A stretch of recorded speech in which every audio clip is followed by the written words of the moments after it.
Tens of thousands gathered in St. Peter's Square, their faces illuminated by candlelight, the air heavy with quiet reflection.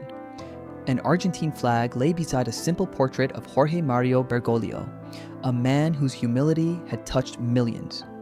Inside the chapel, his sister Maria Elena read his handwritten will, voice trembling. "I leave no material wealth, but I leave you an immeasurable treasure." Tears-filled eyes not for possessions lost, but for the extraordinary legacy of a life lived in selflessness, integrity, and service, a reminder of values beyond worldly measure. From Buenos Aires streets to Jesuit discipline. Born in 1936 in Flores, Buenos Aires, Francis grew up in a modest working-class home. The eldest of 5 children, he learned responsibility early, balancing football in the streets with odd jobs as a janitor and bouncer. His father, a railway accountant, and his mother, a devoted homemaker, instilled faith, humility, and compassion. Initially studying chemical engineering, Jorge's life pivoted at 21 when a spiritual awakening led him to join the Jesuits. That choice marked the beginning of a path guided not by ambition, but by surrender to a calling greater than himself. A life of unassuming leadership. Ordained in 1969, Bergoglio rose through the church during turbulent times in Argentina. Even as Archbishop of Buenos Aires, he rejected luxury, living in a small apartment, cooking his own meals, and riding public buses. The people admired him as the bishop seen on the subway. When elected Pope in 2013, he chose the name Francis to honor St. Francis of Assisi.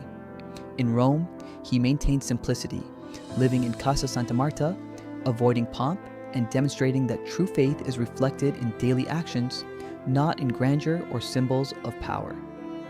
A will of principles, not possessions. In his final will, Francis left no fortune, only guiding principles. He instructed his family never to accept gifts in his name, never profit from his image, and to continue living modestly. Stripped of material wealth, the will was rich in integrity, reflecting a life devoted to values over possessions. His sister later described it as a moral inheritance. He left us nothing to divide, but something to keep with honor.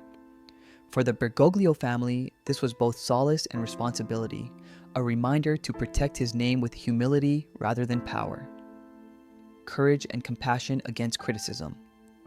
Francis faced criticism throughout his papacy, from confronting corruption to advocating for marginalized communities.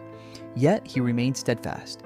He demanded financial transparency, addressed climate change, poverty, and inequality, and championed human dignity. His encyclicals Laudato Si and Fratelli Tutti were not mere teachings but blueprints for ethical living. He reminded the world that love should never be denied and that moral courage often requires difficult choices. Through challenge and scrutiny, he remained authentic, embodying a faith centered on empathy, compassion, and service rather than judgment or ceremony. A legacy that transcends wealth. At his funeral, mourners grieved not only a pontiff, but a man whose life mirrored his teachings.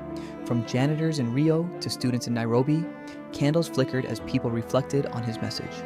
His sister's words captured it best. "We are not mourning a pope, we are mourning a brother." Pope Francis left no fortune, but a moral inheritance, a life of goodness, humility, and truth. His final message resonated through the square. "If I leave you anything, it is the conviction that goodness has a place in this world.